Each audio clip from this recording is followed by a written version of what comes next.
Scotlandville. Ladies and gentlemen, we got finest up in here tonight. Ladies and gentlemen.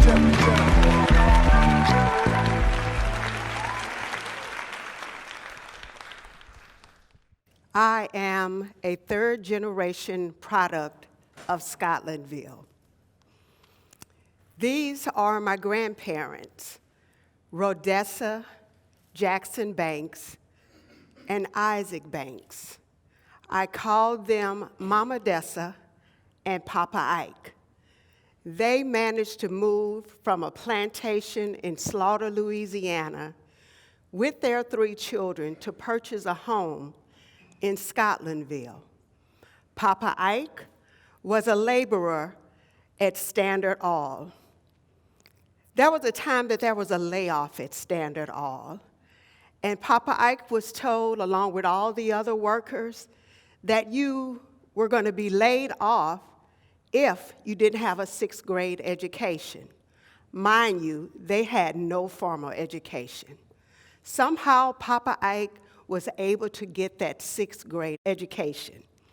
He was so proud of himself that he decided that he was also going to register to vote. When Papa Ike decided to register to vote, he was giving the jelly bean test. You know, the one where black people had to guess how many jelly beans were in the jar. Somehow, Papa Ike guessed the right one. Most commonly, when black persons registered to vote, they were told, wrong answer, and that was it. Mama Dessa and Papa Ike had 3 children, and all of them were reared in Scotlandville. My paternal grandparents were the Bankses. My maternal grandparents were Willie T. and Clara Bird Square. They moved to Scotlandville upon getting married with my grandfather's mother and her sister. Like everyone else, once they were established, they decided to purchase and rear their 12 children in Scotlandville. Papa was a laborer at Schuylkill Meadows. He was also, I'll call him, a door salesman. He sold Lucky Heart products from door to door. He farmed. He killed a ceremonial pig. He gardened. He was the first PTA president. He was responsible for making sure that the streets in the Scotlandville community were paved. Madea was a homemaker. She was what you would call today also having a home-based business. Yeah, Madea cooked and cleaned, took care of her children, but she also took care of the children of other working-class parents. She also sold chicken eggs. She made popcorn balls and pecan candy to sell, along with Dixie cups.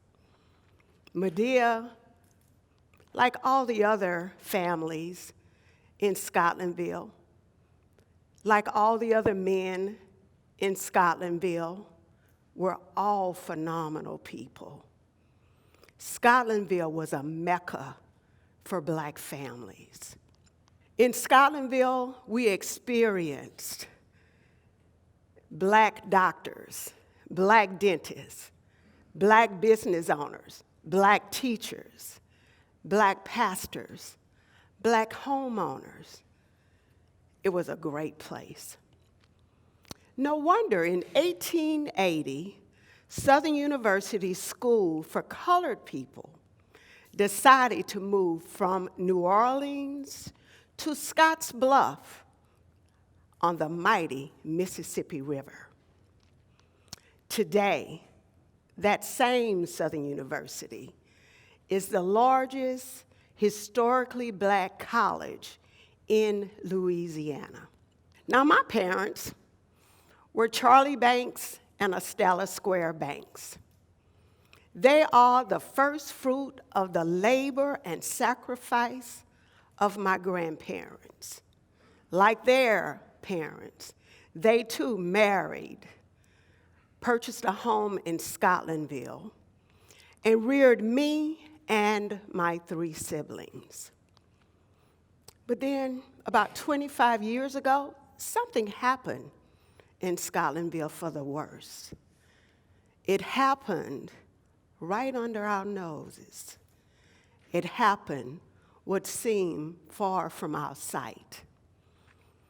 Like Black communities all over these United States, Scotlandville was chosen to bring about and build an interstate overpass, killing all of the businesses and all of the infrastructure along the path.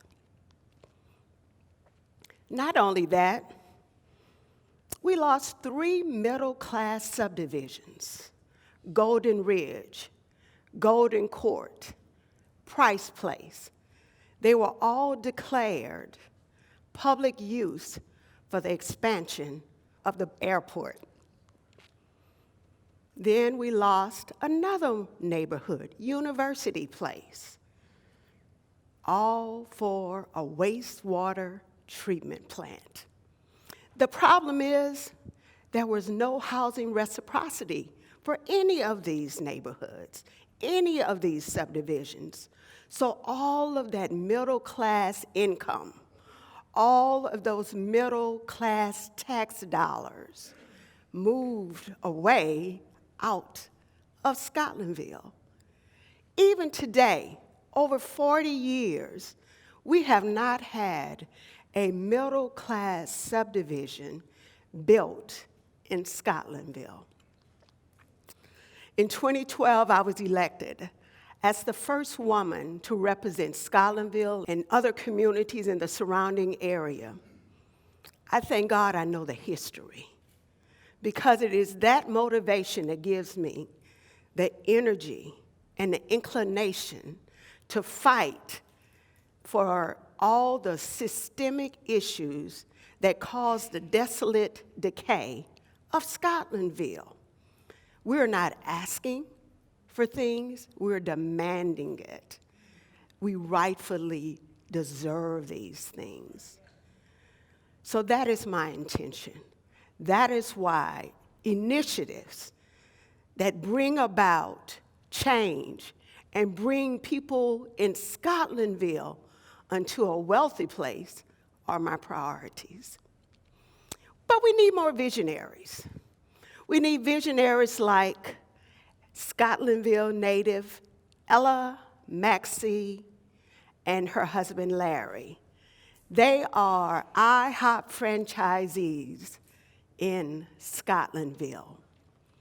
Then we need this group of entrepreneurs, young entrepreneurs, that are really revamping all of North Baton Rouge and all of South Baton Rouge. And they have an initiative called Buy Back Baton Rouge. Tevin Wade is leading several construction projects. Not only is he building a home in the first historical subdivision in Scotlandville, Southern Heights, he's also building homes and housing for students at Southern University. I began this speech with, I am a product of Scotlandville. But I would like to leave with you that first, yes, we are products of our community, but let's all endeavor for our communities to be products of us. Thank you.